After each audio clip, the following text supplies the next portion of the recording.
Good morning, everybody. Hopefully you had a great weekend. Welcome to the Monday morning call, and we'll go ahead and get started here. We've got a lot of stuff to cover. Okay, power of compounding. So do you want to secure your financial future? Here's to follow these important information, which is basically Albert Einstein. I don't know, there's a lot of talk on whether he came up with this quote or not, but regardless of who came up with the quote, compound interest is the eighth wonder of the world. Now, we've been telling our clients that for years and years and years, but I'm wondering if you use it yourself. Do you use compounding yourself? And here's what I mean. Do we close every single lead we get? Every single time we sit down with somebody, do we close those folks? Now, once you get good at the 21-point checklist, absolutely you do. Absolutely you do, because they're going to spend an hour and a half telling us why they're going to leave their guy. But prior to that, do you close every single person that you get? How about at an event?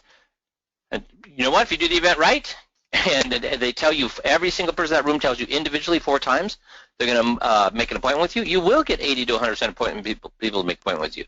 But until you're good at it, are we going to get all those people? No. So I got 3 no's, which means we've got a lot of people undecided apparently. So I'm just going to give you the answer that no, they're not going to close right away. So now let me ask you a question. What do you think I mean by compounding then? How we can use compounding. What do you think I mean by that?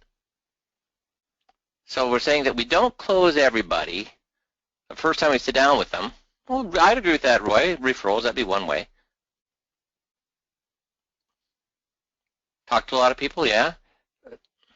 Drip, thank you, Dale. Thank you, Kevin. Drip. What, if you've spent the money to get in front of somebody, when should you let that lead die? If you spent a ton of money to get in front of those folks, when should you let that die? Never. So you should be using the epidemic marketing or some methodology to stay in front of them. I can't tell you how many times a guy will tell me that, I met with these people last July and they finally decided to move their $1.3 million over. I met these people last November. It took them a while, but because I kept dripping on top of them, it's an $800,000 case I'm going to get. So never stop dripping on these folks. The vast majority of the cost is getting the relationship up front. After that, it's relatively cheap to keep that relationship warm. Does that make sense, everybody? Because there's lots of types of leads. One is the hot lead, which is the quick close. The other is pending close leads. Leads tend to close within a month. Short-term leads within 3 to 6 months. Long-term leads within 6 months to a year. And dormant leads are where merchants have gone to a competitor or have said they're not interested. But here's the thing, guys. What's the number one reason people leave their current advisor? What's the number one reason people leave their current advisor? Lack of contact. You got it. By far, lack of contact. So if we're contacting them a couple times a month with the epidemic marketing, does their guy ever make a mistake? Are they sometimes in a bad mood, or do they forget to return calls? Or if they're not in a bad mood, is their assistant in a bad mood because something's happening at home, and when they answer the phone, they're not polite on the phone? I mean, do our competitors make mistakes? Yeah, absolutely they do. So if you're dripping on them, and the number one reason that people leave their current advisor is lack of contact, guess what? Guess what's going to happen? And should that contact be about money? Should your contact constantly be about money? Nope. That's why our epidemic marketing is not about money. Because why do they think, if all you're doing is contacting them about money, what do you think that you want from them? If your newsletter is about money, what do they think you want from them? Money. So ours is not about money. It's about creating a relationship. Make sense? Good. Okay. So on target marketing, you heard me talk about these folks. These people are the go-to resource, informational resource, teaching resource, research resource for people who do marketing in all industries. And they gave 3 reasons marketing fails. Number 1, no strategy. Instead, you just go with the flow, take things as they come. So do we have a strategy with 5Q? If you don't, you need to call me. You got to call me. If you don't think you have a strategy, call me. We'll get you a strategy. Being a copycat. This is where we really shine, right? Do we look like any other advisor out there when you're using the 5Q stuff. This is a huge thing, because if you look like everybody else out there, why would they want to work with you? They wouldn't. Number 3, your target is off. Have you determined what your target market needs, their biggest struggles, how they spend their free time, where do they shop, eat, play, where do they get their news? So how do we use that? That's the very reason we developed the outside the box the way that we have. So I'm constantly looking to make sure we're on target with 5Q, what we should be doing, and we are on target. Now, the rest of it's called, I want to talk about behavioral economics. So behavioral economics talks about the fact that human beings will make rational decisions on all sorts of things, from TVs to cars, but when it comes to money, guess what? What happens to our rationality? What happens to our intellect when it comes to money? Out the window, right, Kevin? Out the window, Bert. Exactly right. Right, Craig. Out the window. So here's a great, here's a not an example of that, but an example of how we can use it. If you could eat 1 marshmallow right now or 2 marshmallows after waiting 15 minutes, which one would you pick? If you could have 1 now or wait for 15 minutes and have 2, which one would you pick? Well, they did this experiment to children.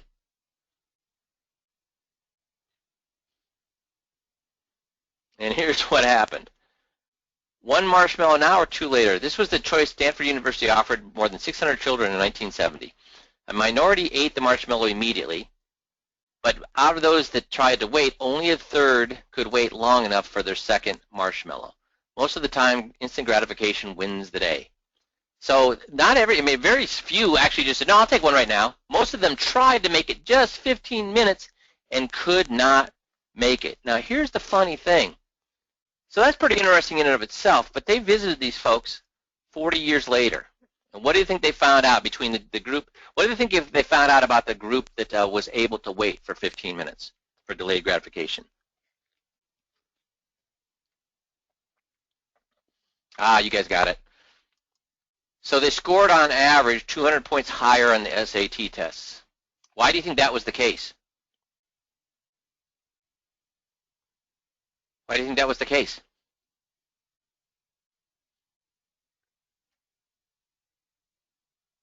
They have the ability to study longer, right, Jared? They can focus longer. Higher GPAs, earn more money in working life, lower on their body mass index, less likely to have formed addictions, had more friends. So delaying gratification for 15 minutes had a large effect on these folks or a small effect?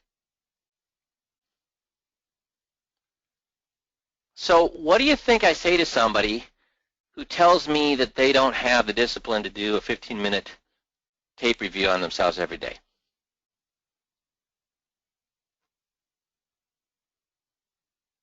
What do you think I say to a guy that says, I got other things going on, I'm busy, I'm not disciplined, blah, blah, blah, blah, blah, blah, blah? What's that guy saying? What is that guy saying?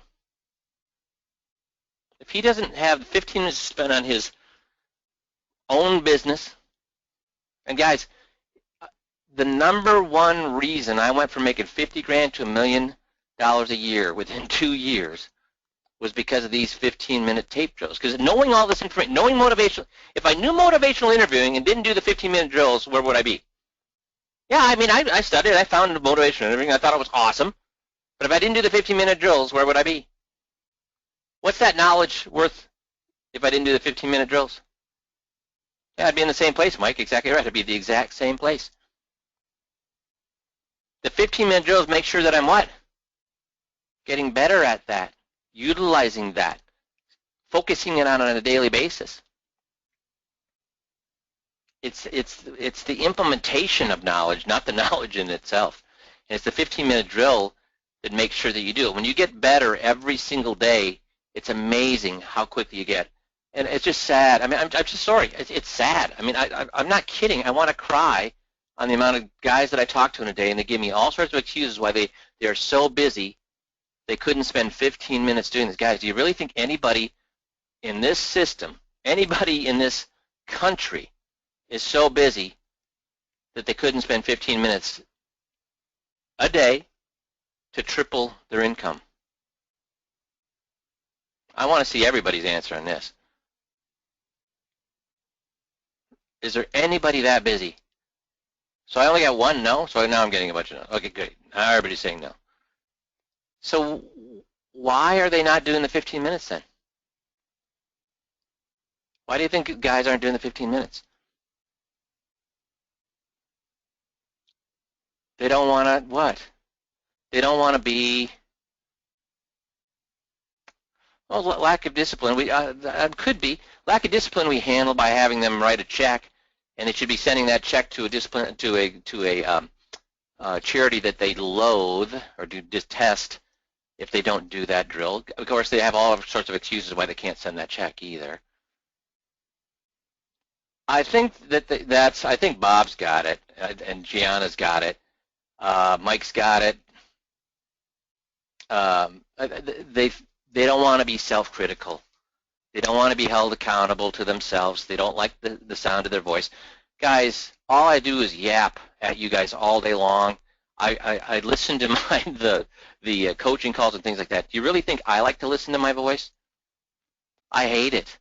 I think I sound like I hate my voice. I hate the tone of it. I hate the fact that I sometimes don't speak the way that I would like to speak. That I don't enunciate. I correct people. There's all sorts of things I don't like about my voice. But why do I listen to it? Why do I listen to my own voice, even after teaching for 16 years and being to get better? That's the reason I listen to it. Because if I don't listen to myself, guess what? Every single day I'm going to get worse. I get further in the rut of bad habits. So guys, don't be a marshmallow eater. Spend the 15 minutes to do this. I'm telling you this not because I don't care what you do with your time. I'm just confused. If you come on to get coached and I give you one task that takes 15 minutes a day, and guys, am I asking you to go run a marathon? Am I asking you to go run a sprint till you want to puke your guts out? Am I asking you to try to lift 1,000 pounds? Am I asking you to go into a room with tear gas for 15 minutes? How hard is it to do the 15-minute drill, guys? So please, please, please do it. Apply it now. So I've talked about how this applies to us. Delayed gratification. Do the 15-minute drill now, and you don't even have to wait more than a month, and you'll see how positive it can affect your life. But how does that delayed gratification, how do you think it affects our clients? How do you think delayed gratification would help? If we could help our clients be more in tune with delayed gratification, how would that help them? What have we said? Do people want growth or do they want safety? Patience, Burr, right. Do they want growth or safety? They want safety. But what are they chasing? What are too many people chasing? Returns. I mean, if you look at Ken Fisher's ads, he's where does Ken Fisher put all of his clients? Where does he put 99% of their money? Into stocks. So people, they push comes to shove. We like the sexy, but what? We need the safety. We like the sexy. We need the safety. So it's our job to what? Help our clients understand that. And you have to understand behavioral finance in order to do that. See, delayed gratification, great things happen to those that wait. What is our job with our clients? What is our job with the clients? Coaching, I agree with that, but what with their money, what are we trying to do with their money? Not just protection, because if we just protect it, we could bury it in the big rock in the backyard. Stay ahead of inflation, right, Michael?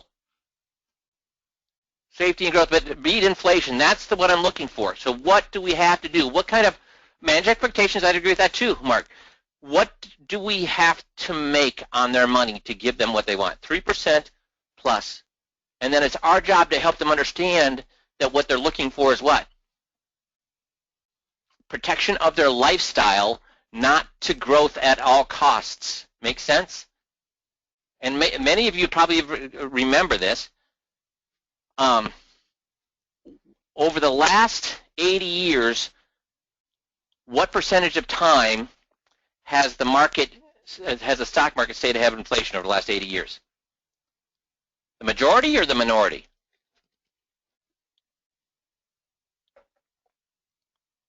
Nope, Mike, wrong.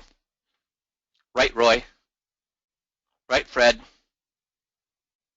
Wrong, Mike. The minority of the time. And Missy, can you make sure we get that slide again? I think Tricia found it, or we look for that, where we show that, so I can show that next week. The minority of the time. Yep, I'll absolutely look for that. Okay. So it's the minority of the time, but yet guess how many advisors realize that? So the majority of you guys realize that, but we still had a minority of you guys not realize that. Because what is the propaganda out there when it comes to stocks? What's the propaganda out there when it comes to stocks? That it keeps us ahead of inflation. You got to be in stocks. Keep you ahead of inflation. You got to be in stocks. Keep you ahead of inflation. Guess what we find out?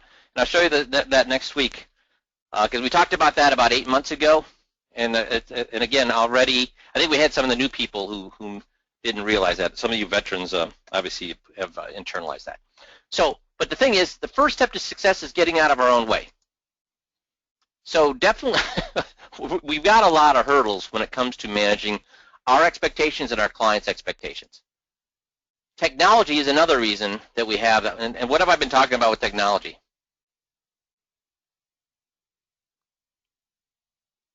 What's the problem with technology when it comes to us? We don't. Well, that's right. So one of the when it comes to our clients is everybody's an expert. Internet speed. Everybody's getting information. Bam, bam, bam, bam, bam, right away. So the available information and quickly getting information, and how much information, and how much are they barraged, and with technology, think about this, guys. This is important.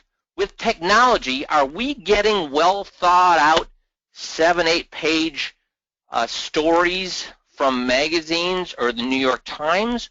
Or are we being barraged with headlines? Our clients, are they being barraged with headlines? Well thought out stories or headlines? Right, Tom, headlines. And headlines are designed to be well thought out and balanced, or histrionic, scary, provoking. So guess what kind of information the majority of our clients are being barraged with all day long? Well thought out, balanced information, or constant people screaming at them, look out, watch out, duck, watch out for over there, oh, here comes, duck the bullets. What are they constantly getting hit with? Scare tactics, right, Michael? So here's the thing. Video viewing among 18 to 34-year-olds by device. And this is just for 18 to 34-year-olds. But guess what? Is this only affecting 18 to 34-year-olds, or is it affecting our clientele as well? Who's the #1 user of Facebook now? Old people, right, Jerry? My kids will not even go on Facebook anymore because now they look at Facebook as being a what? They don't want to be anywhere the old people are, so they're a dinosaur, exactly. Now, and it's funny, people that tell me that they don't watch TV, this is hilarious. Do you ever hear somebody, I don't watch TV? My kids tell me I don't watch TV. Okay, well, what are they doing then? Are they out running marathons and reading books? Where are they instead? That's right, Kevin. Instead, they're streaming video. It's hilarious. I don't watch TV, proudly says a person who spends 8 hours a day on the internet. So we are spending how much time, the vast majority of our clients are spending how much time in front of screens? Have you been have you been like at the theater, at a restaurant? How many people have their face in a screen at a restaurant, or in a theater before the movie, or in line, or almost any place you go? We can't live without our screens, and what that's causing is we're constantly barraged with headlines, loud screaming people telling us to duck, and that's a problem. So what's happened to our attention span since 2000? We've gone from 12 seconds, 13 years later, to 8 seconds, and the average attention span of a goldfish is now 9 seconds. So guys, you can look this up on the internet. I'm not just coming up with this. This is a well-documented study that was done, and double-blind. I mean, it's also this is basically fact now that this is the average attention span that we have. And have you heard me say that? Do I teach the 21-point checklist the same way I did in 2000? See, guys used to learn all 21. Guys used to learn all the script to all 21 scripts within a couple of weeks to a month when they came on in 2000. Guess how many people have been able to do that? How many advisors have been able to do that in the last 6 years? Nobody. I don't know if I could. Maybe I couldn't either. I don't know. But nobody has been able to. They used to 10 or 16 years ago, can't today. So something's happened to our brains, and they've looked. It is happening to our brains. So we've had to change how we teach the 21-point checklist. That's how it's affecting us, but how's it affecting our clients? They can't, if we're telling them, hey, you need to have a well-thought-out plan, how long is their plan, guys? How long is our client's plan?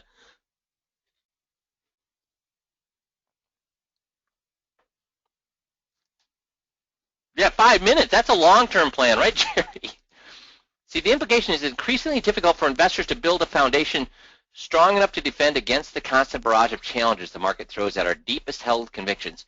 So what are some of our deepest held convictions? If you ask somebody what is the right way to invest, give me a couple of pithy things that they would say the right way to invest is. Okay, that's right. Buy and hold, buy low, sell high. Buy and hold, which is a smart thing to do. Buy low, sell high is a smart thing to do, but why is it difficult for them to do that? Because they're getting just so many. You guys are all saying it's emotions, emotions, emotions, and what are these headlines that they're being constantly barraged on, preying on? Their intellect or their emotions? See, if you're in a theater and everybody's shouting fire and running for the exits and you don't see any fire and you see people getting smashed by the exit, you want to just stay in your seat, don't you? And not be trampled? But is that hard or not hard when everybody's screaming fire and running for the exits? Is that hard or not hard? Even though you're smart and you know that you should stay in your seat and you don't see, you think, geez, if all these people are screaming this, there must be something to it. Maybe I'm the idiot for not running. Maybe everybody else is smart. Yeah, it's the crowd mentality. It's the lemming running over a cliff, right? It's hard. It is really hard. And what have we found? I mean, I've talked about this many times in the last couple of years. What have we found that professional investors, they're immune to this, right? Professional investors, they're immune to it. Hey, guys, how many of you have seen The Big Short? I just watched that this weekend. How many of you have seen The Big Short? So what does The Big Short say about professional money managers? They have a long-term view, short-term view. They're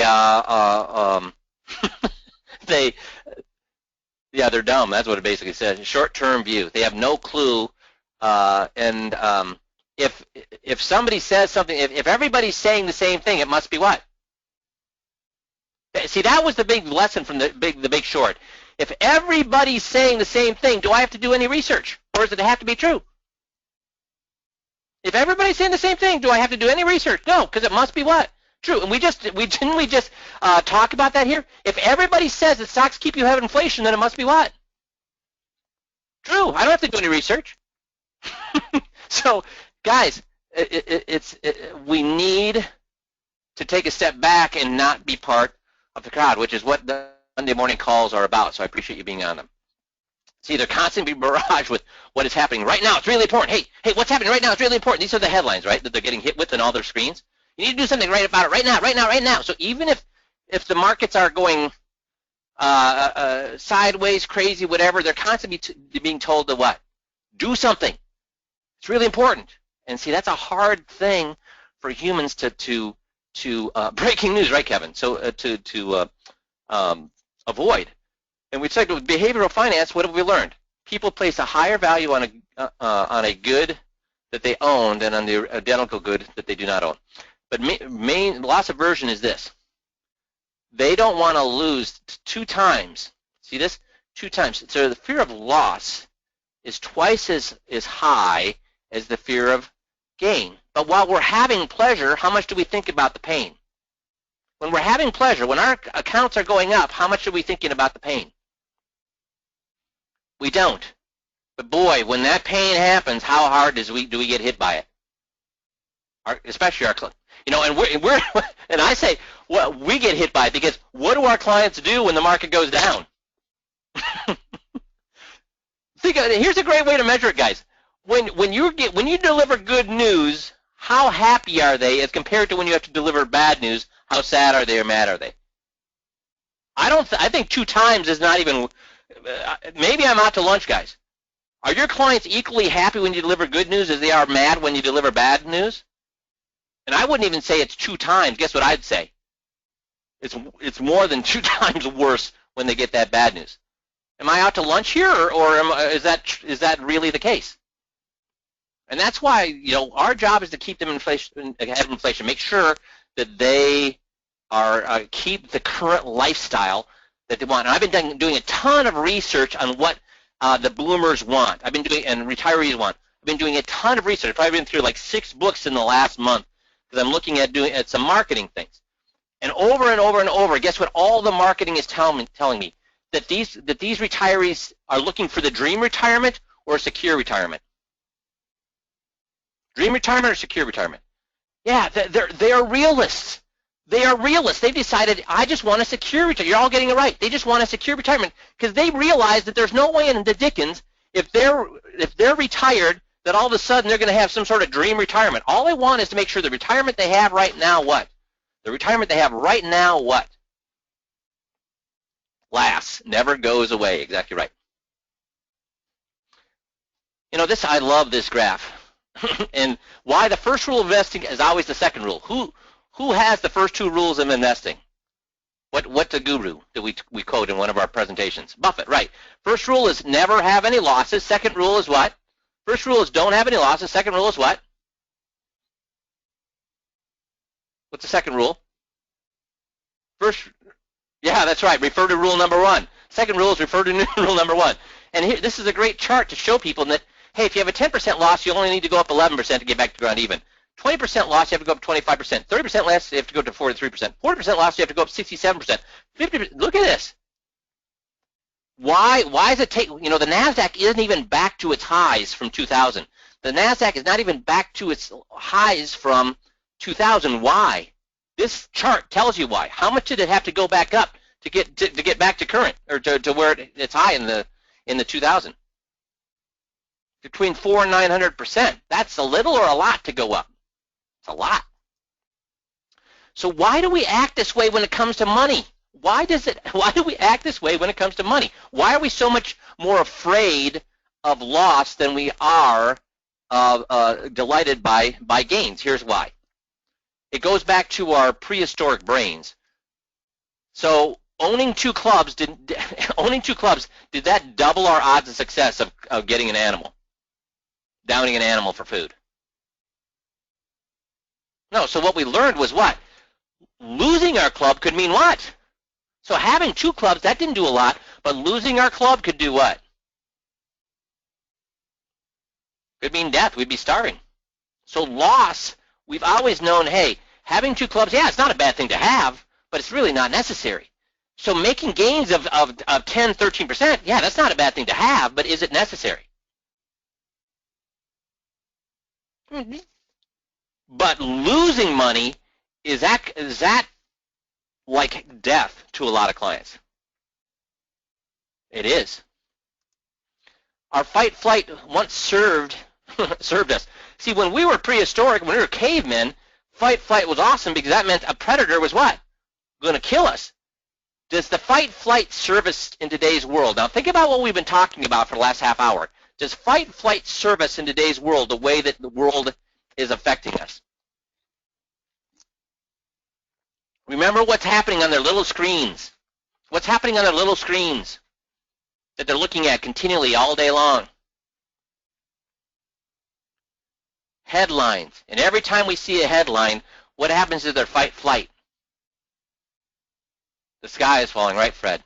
So what's happening to their fight-flight? It's being activated over and over and over all day long. See, it used to protect us from predators. Now, It protects us from millions of stresses we get daily. No, it doesn't protect us. It what? Is it protecting us now, or is it what? It's freaking us out. It's stressing us out. See, we've got a disconnect. Here's the disconnect.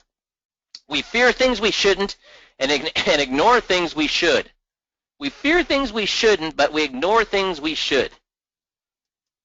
So here's the thing. We're afraid of getting hit by lightning, but we'll go ahead and have our double cheeseburger and fries because we're not worried about what? So we're afraid of getting hit by lightning, but we're not afraid of having a heart attack. And we're 15,000 times more likely to die of a heart attack.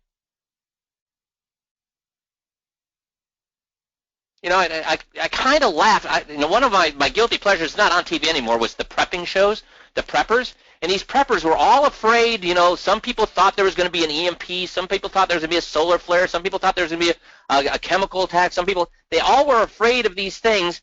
But how many of them were carrying about an extra 150 pounds on their frames and weren't afraid of a heart attack? So they're afraid of everything but the thing that was going to kill them.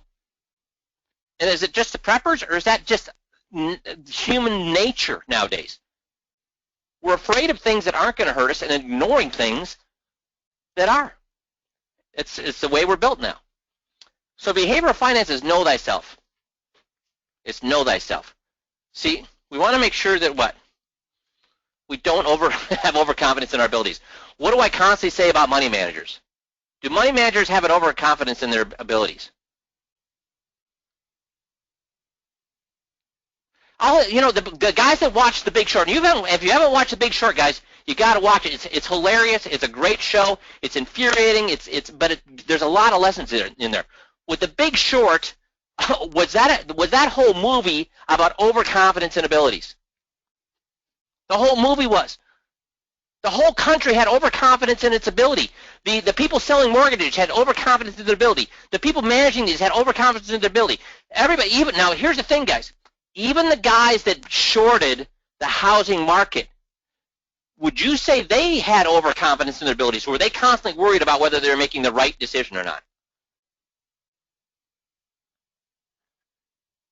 They were pretty sure they were making the right decision, but were they 100% sure of it? The people who were the 5 or 6 guys that they profiled that did make the short on the housing market. No, they were not overconfident. They were constantly doubting themselves and rechecking and they did not even believe the numbers themselves. They went out and walked the housing tracts to see that the houses were empty. They didn't believe the numbers themselves. They went out and walked and looked in the empty house after empty house after empty house. They didn't believe it. And then even then when they came back, they didn't believe it. So it wasn't until it actually happened that they truly believed that, yes, they were right. So we can't have overconfidence. How about biases? Narrow framing, performance chasing, asymmetrical loss aversion. I mean, performance chasing, how many people do that? Perception, mathematics. This is a great one. I know the math. We talk about all these quants, right? All these quants that out there that are mathematical geniuses that have it all figured out. The 2 Nobel Prize winning economists with long-term capital management, they were mathematical quants.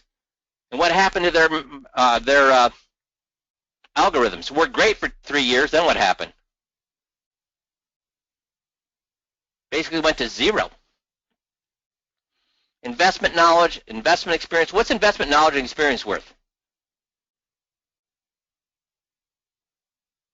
I think it's worth a lot if you have a 10-year time frame. I think it's worth Zippo anytime in the next 3, 4, 5 years. Why? Because how many variables are there when it comes to investing? How many variables? Infinite, exactly. I love this chart. Today's chart illustrates the earnings ratio from 1900 to present. Generally speaking, when the PE ratio is high, stocks are considered expensive. When the PE ratio is low, stocks are considered to be inexpensive. From 1900 to mid-1990s, the PE ratio tended to peak in the low to mid-20s and trough somewhere around 7, the green line, down here. The maximum price investors were willing to pay for a dollar of earnings increased on several occasions since 1990s. The dot-com prices, the dot-com boom, bust, financial. Over the past year, corporate earnings have been trending lower. This resulted in PE surging to a record often associated with significant market risk. So again, we're having we're near danger territory again. But what are we saying? What's all the market saying? Oh, luckily, we're back into what territory? We're back into what territory? Bull territory, so, right? Now we're fine. Guys, there's lots of risk still out there. There's shallow risk and very deep risk. Shallow risk is talking about things like like PE. This is a shallow risk, short-term risk. It's something we get, it's the correlation, it's the standard deviation, it's correlation. So in this book, Investing for Adults, book 1, the Ages of the Investor, Critical Look at Life Cycle Investing by William Bernstein. William Bernstein is considered one of the geniuses out there when it comes to investment management. So there are shallow risks out there, standard deviations, correlation, market corrections. Those are shallow risks. Those occur, can cause corrections in the market that last a year, 2 years, 3 years, 5 years. They're measured in months and years. But what a lot of people aren't thinking about is deep risk. See, deep risk can last decades and lifetimes. So what's some examples of deep risk, guys? Give me some examples of deep risk you think that could last decades and lifetimes.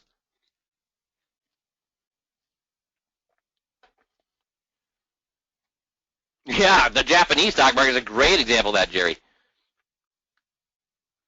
Yeah, loss of 50%. What could bank failures? Great, Craig. Absolutely. Social Security ending. Right, Scott. That's awesome. China blowing up, Mark. Health issues, Bert. You guys are awesome. National debt. Yeah, QE causing too much money in the system. That's right. Those are things that can cause, those are deep risks and things that can cause problems for decades and lifetimes.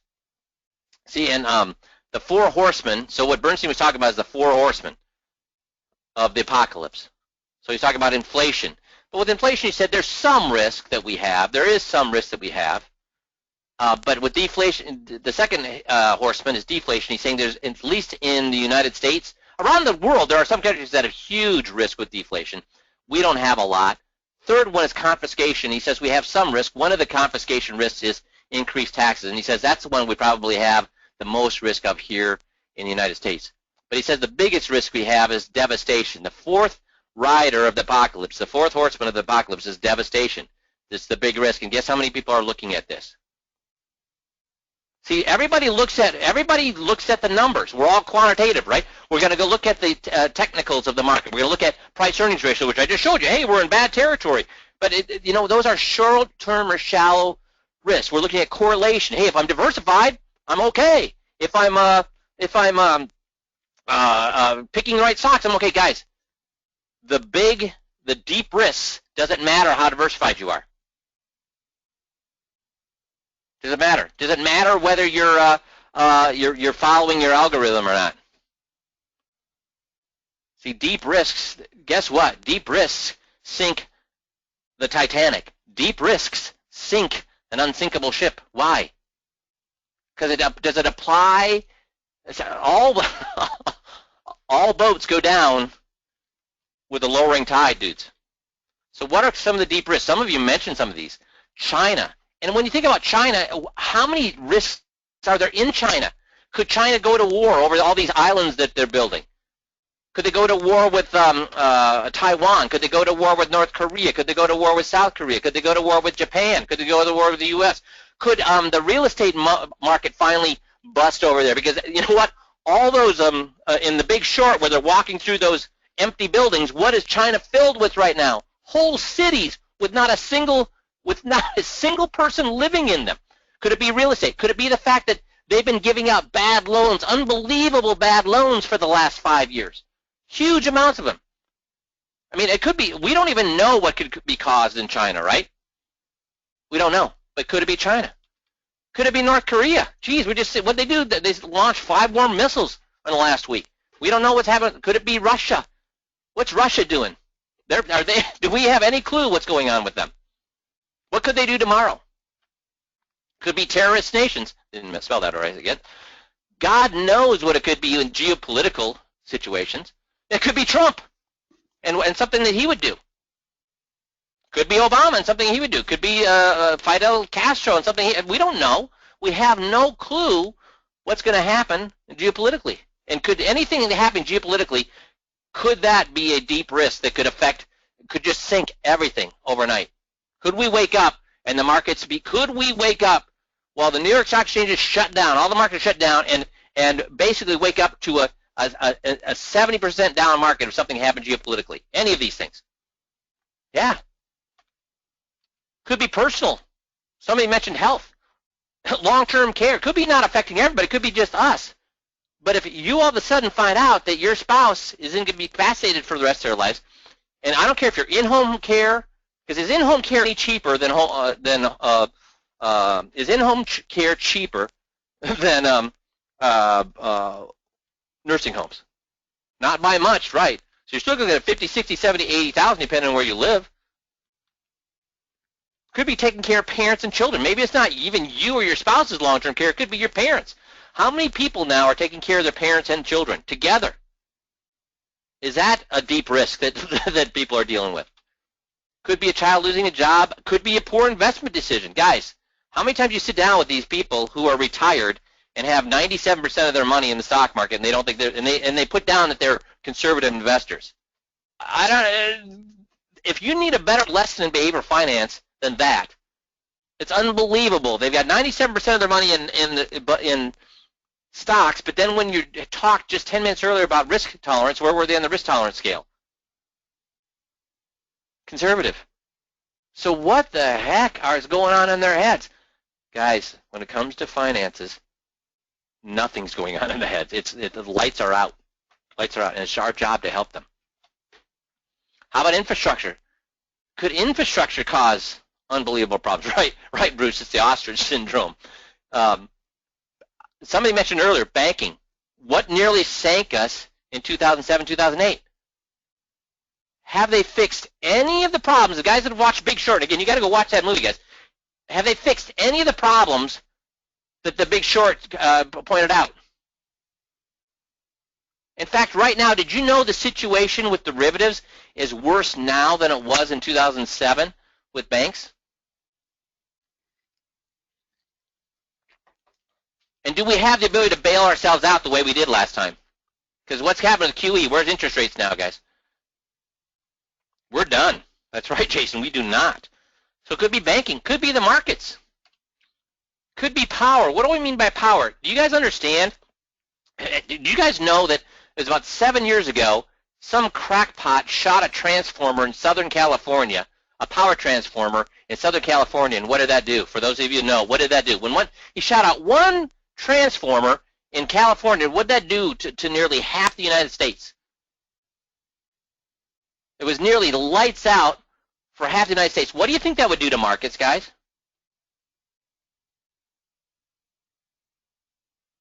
What do you think it would do to the markets if half the United States power went out?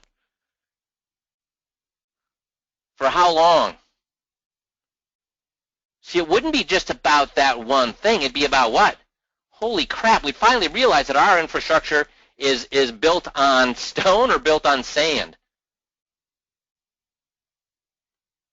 Because what do markets hate? What do markets hate more than anything? The unknown. Sand, right, Hamid? Sand. It couldn't be not a crackpot doing that. It could be what? A hacker hacking in. And they've already shown hackers can get at power. They just have not decided to crash it yet for whatever reason. Probably because they know it'll hurt themselves just as much as them. But if you get a pretty big crackpot, we don't know what can happen. Could be a solar flare. What have they found out about solar flares? Could solar flares knock out our power grid? Yeah.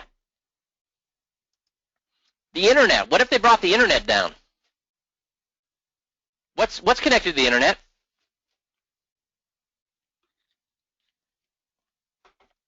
Yeah, life would stop. Basically, everything's connected to the internet.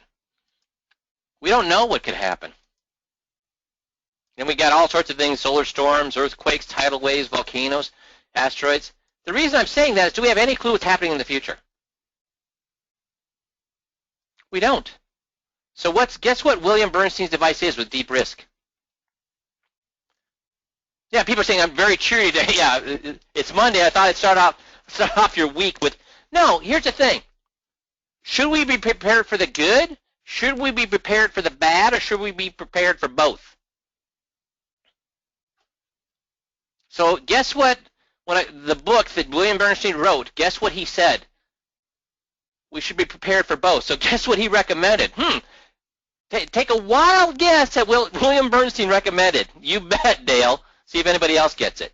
Take a wild guess. Everybody's getting it. Kevin got it. John got it. Mike got it.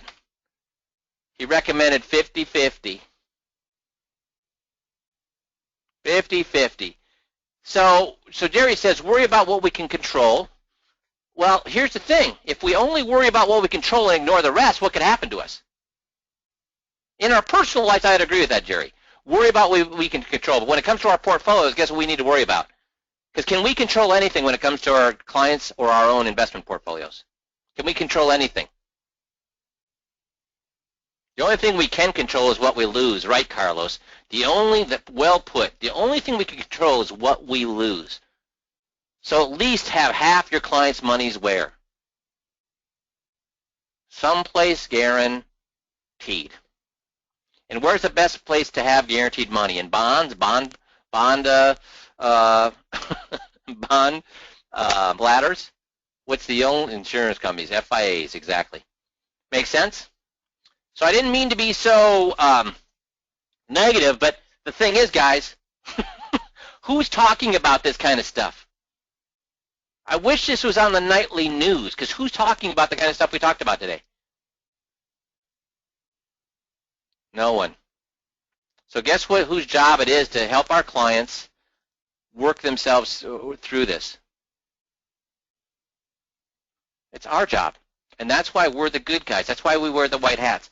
We're protecting them against everything possible. But are we ignoring the good that can happen? No. We're prepared for what? The good and the bad. We're prepared for both. Make sense?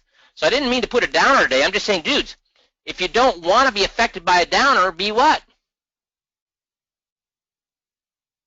If you don't want to be affected by a downer, be prepared. Exactly right, guys. Be prepared. Super. So appreciate all you guys. Have a wonderful, wonderful week, and we'll all keep our fingers crossed none of these things we talked about happen today. But if it does, make sure we're prepared, right? Have a good week, guys. Talk to you on Monday.